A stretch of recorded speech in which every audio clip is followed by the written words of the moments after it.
تو سر یہ بتائیں NCS کی کہانی کیسے شروع ہو گئی اور یہ سلسلہ شروع ہوتا ہے اچھی پالیسیاں اچھے پیپر جو ہے نا، لیکن انفارچونیٹلی جب ہم امپلیمنٹیشن اس پہ آتے ہیں تو تھوڑا سا لیگ بیہائنڈ یا کوئی کیا سر وجوہات آپ کے ذہن میں؟ اور میں NCS کے علاوہ جنرلی میں بات کر رہا ہوں کہ آپ نے بھی آبزرو کیا ہوگا کہ اچھے ڈاکومنٹس بن جاتے ہیں لیکن پھر اس کی جو ریکمنڈیشن ہے یا اور ہر ایک چینجز آ رہی ہے، کانسیپٹ چینج ہوتے ہیں، دوسری چیزیں چینج ہوتی ہے. سر پائیدار، میں نے آپ سے سیشن سے پہلے نام ہی پوچھا کیونکہ ہم تو پائیدار ہی اس کو کہتے تھے، جو اردو والا پائیدار ہے نا. بیسیکلی سر اس کی کیا کہانی ہے؟ پائیدار سٹینڈ فار، تھوڑا اپنے ویور کو بتائیں. جی ویورز، ہم سید ایوب قطب صاحب کے ساتھ تھے، ان کی بڑی دلچسپ کہانی آپ سن رہے تھے، HSN کالج کی اس دور کی، پھر کیمبرج کی، پھر وہ وہاں سے NWFP جو آج کل KP ہے وہاں کا اس نے بتایا کہ اس نے کیسے اس کی اربن اور ریجنل پلاننگ میں کام کیا اور پھر لاہور موو کر گئے. لیکن جس چیز نے جو اس نے ایک بہت بڑی کنٹریبیوشن کی اور جس چیز نے اس کو انوائرمنٹ اور اس کے ساتھ بالکل ایک ٹیگ لگا دیا، وہ ہے NCS، نیشنل کنزرویشن اسٹریٹجی. میں آپ سے ذکر کر رہا تھا کہ یہ کتاب تقریباً ہر ایک اسٹوڈنٹ نے، کتاب تو نہیں پڑھی ہوگی، اسٹوڈنٹ تو کتاب نہیں پڑھتا، لیکن اس کے نوٹس پیپر بھی ضرور لکھے ہوگی کہ NCS کیا ہے. تو ابھی ہم ذرا اس سے NCS کی کہانی کے بارے میں سنتے ہیں. یہ سلسلہ شروع ہوتا ہے اسٹاک ہوم میں 1972 میں. یہ کانفرنس ہوئی human environment, stock home conference on human environment سے UNEP پیدا ہوئی. ہاں، بعض لوگ کہتے ہیں کہ یہ غلط کیا، وہ سیکیورٹی کاؤنسل میں ادارہ ہونا چاہیے تھا انوائرمنٹ کا، وہ ایک الگ سے ادارہ UNEP نائروبی میں بنا دیا. بہرحال یہ نتیجہ ہوا.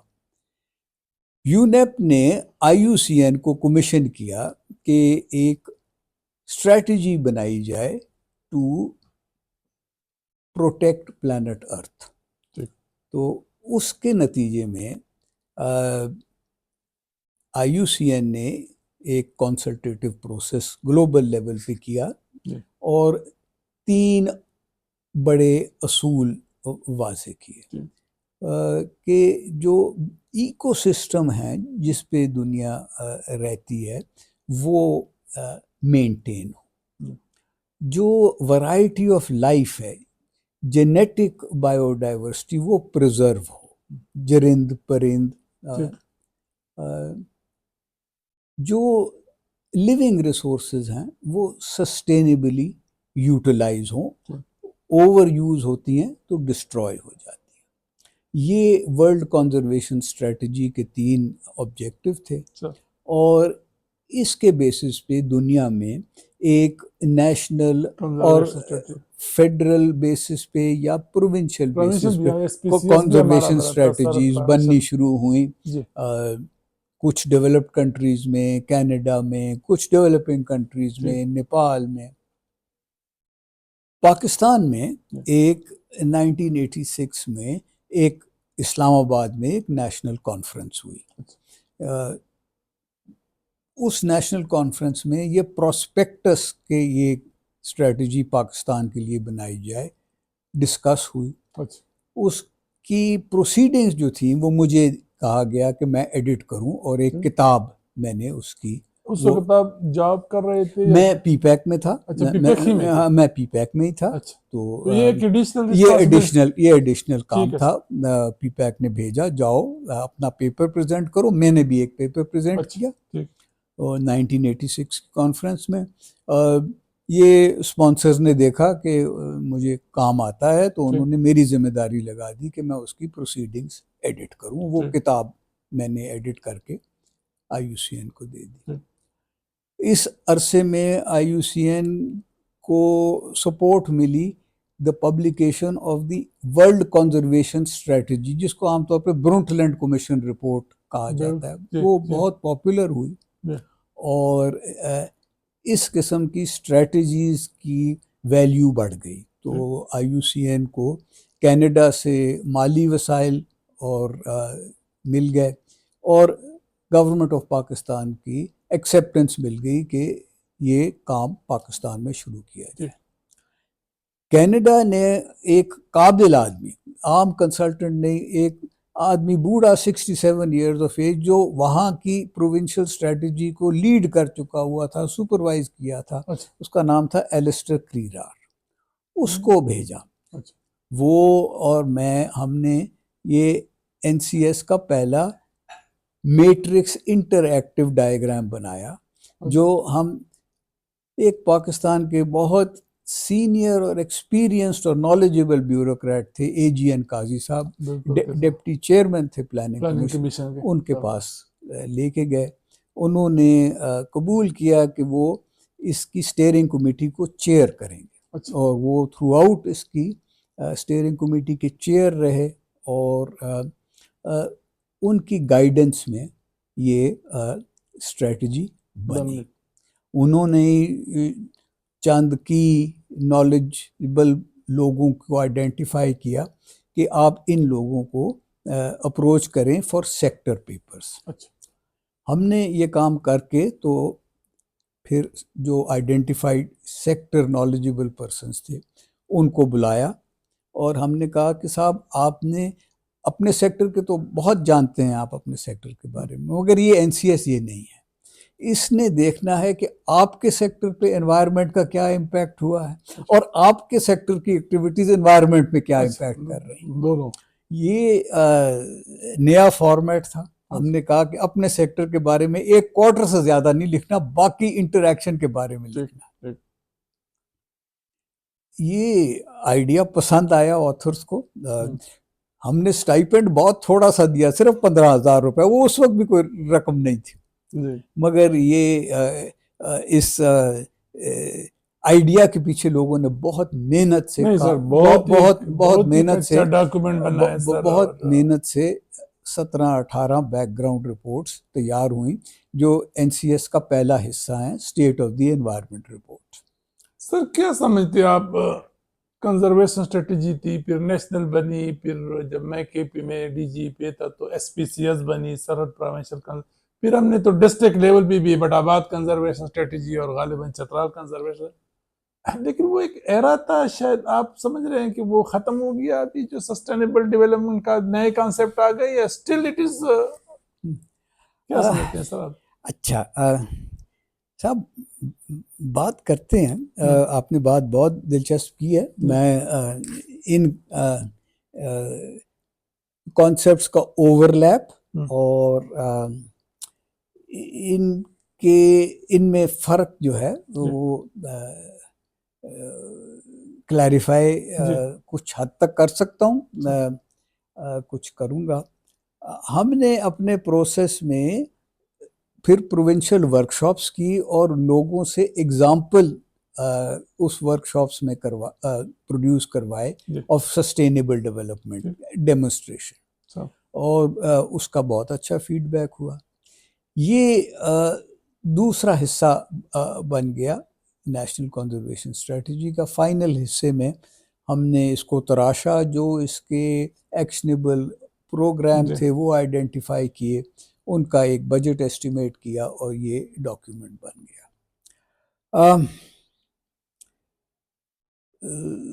اس کی بننے میں اس کی کانسٹیچوئنسی بھی کافی ڈیولپ ہوئی, کیونکہ ہم نے میڈیا کو بھی ریچ آؤٹ کیا تھا, ہم نے ریسرچرز کو بھی ریچ آؤٹ کیا تھا, ہم نے پاپولیشن پلاننگ کے ایکسپرٹس اور کانسٹیچوئنسی کو بھی ریچ آؤٹ کیا تھا, ویمن ان ڈیولپمنٹ کی کانسٹیچوئنسی اور NGOs کو بھی ریچ آؤٹ کیا تھا.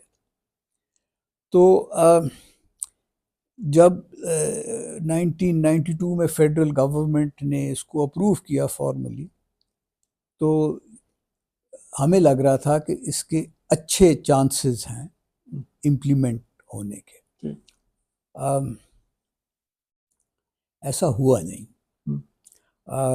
کیا وجوہات؟ کیونکہ صرف اس ڈاکومنٹ کے ساتھ نہیں, بہت ساری ہم اچھی پالیسیاں, اچھے پیپر جو ہے نا, لیکن انفارچونیٹلی جب ہم امپلیمنٹیشن اس پہ آتے ہیں تو تھوڑا سا لیگ بیہائنڈ. کوئی کیا سر وجوہات آپ کے ذہن میں؟ اور میں NCS کے علاوہ جنرلی میں بات کر رہا ہوں کہ آپ نے بھی آبزرو کیا ہوگا کہ اچھے اچھے ڈاکومنٹس بن جاتے ہیں لیکن پھر اس کی جو ریکمنڈیشن ہے یا پالیسیز امپلیمنٹ ہوتی ہیں پاکستان میں، یہ نہیں ہے کہ نہیں ہوتی، نہیں ہوتی، مگر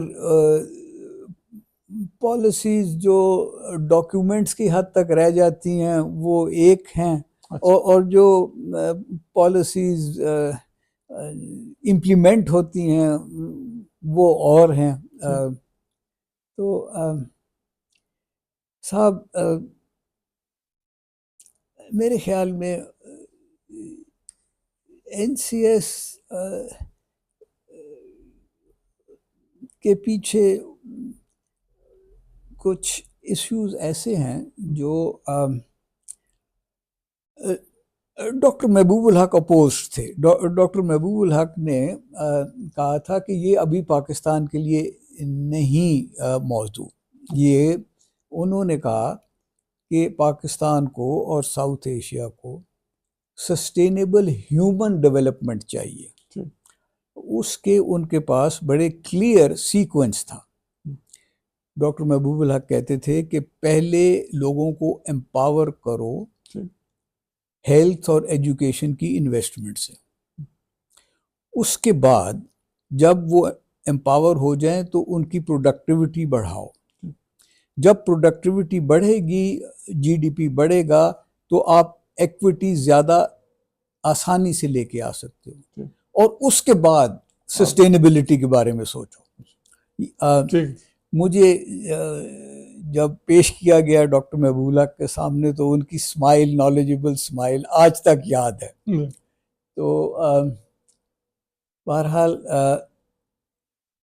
میرا کاؤنٹر پوائنٹ یہ ہے کہ we need to get beyond the prejudice of Homo sapien being the owner of planet Earth.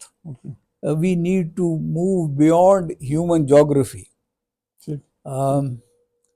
تو پتہ نہیں اگلا دور ان دو ویو پوائنٹس میں سے کس کی طرف۔ ڈیفینیٹلی سر، وہ تو ایوالوشن ہے نا، جس طرح ہر ایک چیز میں ایوالوشن وہ آ رہی ہے، بٹ ڈیفینیٹلی اس وقت کے مطابق بہت ایک اچھا کام ہوا، اور میں نے وہ کویسچن اس لیے کیا کہ اور ہر ایک چینجز آ رہی ہے، کانسیپٹ چینج ہوتے ہیں، دوسری چیزیں چینج ہوتی ہے۔ سر پائیدار، میں نے آپ سے سیشن سے پہلے نام ہی پوچھا کیونکہ ہم تو پائیدار ہی اس کو کہتے تھے، جو اردو والا پائیدار ہے نا، بیسیکلی سر اس کی کیا کہانی ہے؟ پائیدار اسٹینڈ فار، تھوڑا اپنے ویور کو بتائیں۔ جی، یہی برونٹ لینڈ کمیشن میں دوسری اصلاح تھی۔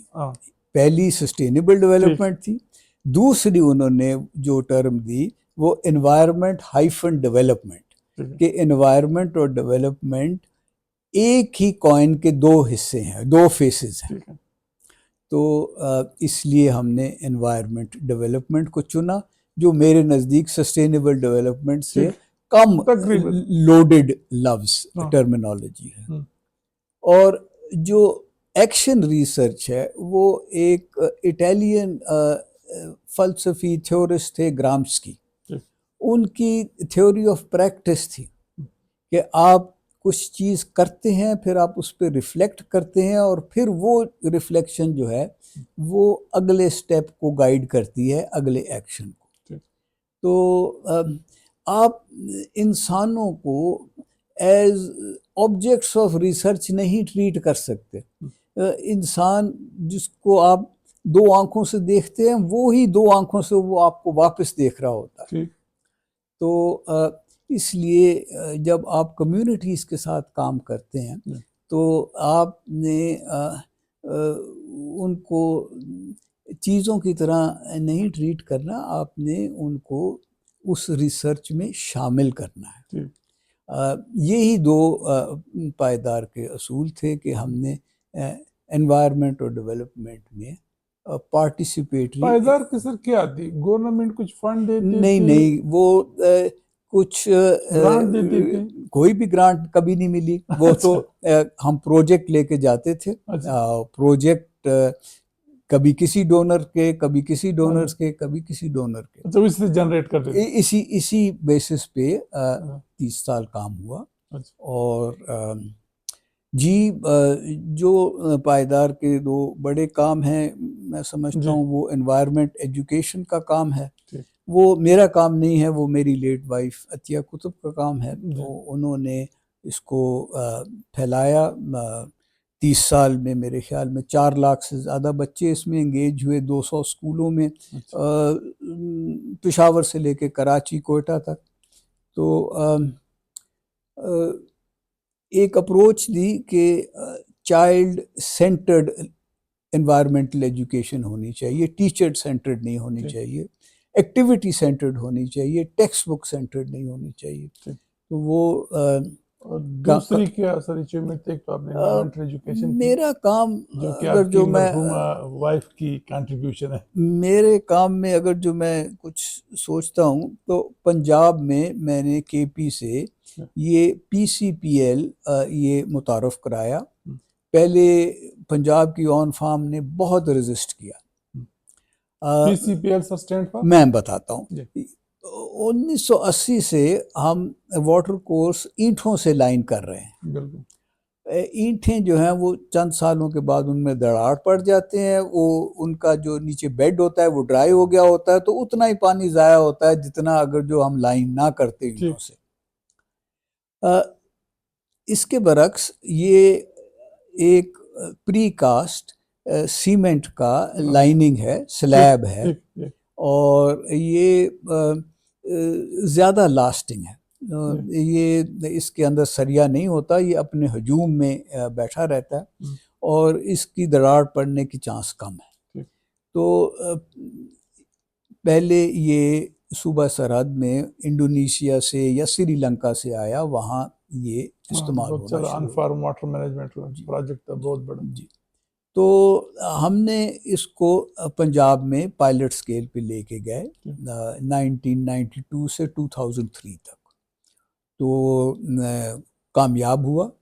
ہمارے water courses on farm water management Punjab نے دیکھے، بعد میں مان گئے کہ یہ اچھی چیز ہے. اور جہاں اپروپریٹ سچویشن ہے، سینڈی سوئل ہے، ایلیویٹڈ سیکشن ہے، انٹرنچ سیکشن ہے، وہاں یہ اب عام ہونا شروع ہوئے ہیں. تو میں سمجھتا ہوں یہ میری کنٹریبیوشن ہے. مگر جو اس کے ساتھ جو انسٹیٹیوشنل ڈائمنشن تھی کہ فارمر کی آرگنائزیشن بنے اور وہ واٹر کورس نہیں ڈسٹریبیوٹر کا بھی مینجمنٹ سنبھالے، وہ بالکل ریجیکٹ ہے، وہ بالکل ایکسیپٹڈ نہیں ہے. وہ اس میں تو سر اب بابی تو چلی گئی اور ظاہر ہے کہ ہر انسان کا ایک عمر کا آپ بھی ہے، تو پائیدار کا سر اب کیا مستقبل سوچا ہے؟ پائیدار نہیں پارک کر دیا ہے؟ جی میں نے اس کا ویب سائٹ بنا کے تو وہ ہر ایک کوئی دیکھ سکتا ہے. یہ www.paidar.com.pk اس کے سارے جو کام ہیں یہ اس میں ڈاکیومنٹڈ ہیں. میں نے 2023 میں یہ سارا سمیٹ کے، تو جو بچہ جو دیکھنا چاہتا ہے یا جو سے تو ویب سائٹ پہ ساری معلومات موجود ہے. سلسلہ سر آگے جاری رکھیں گے آپ سے باتیں کرنے کو. آپ تو پورا ایک ہسٹری ہے بتاتے خود، لیکن تھوڑا ویورز کو بریک دیتے ہیں، وہ پھر تک جاتے ہیں. ہم تو نہیں تکتے لیکن ویورز ذرا تک جاتے ہیں. تو لیٹس ٹیک اے بریک.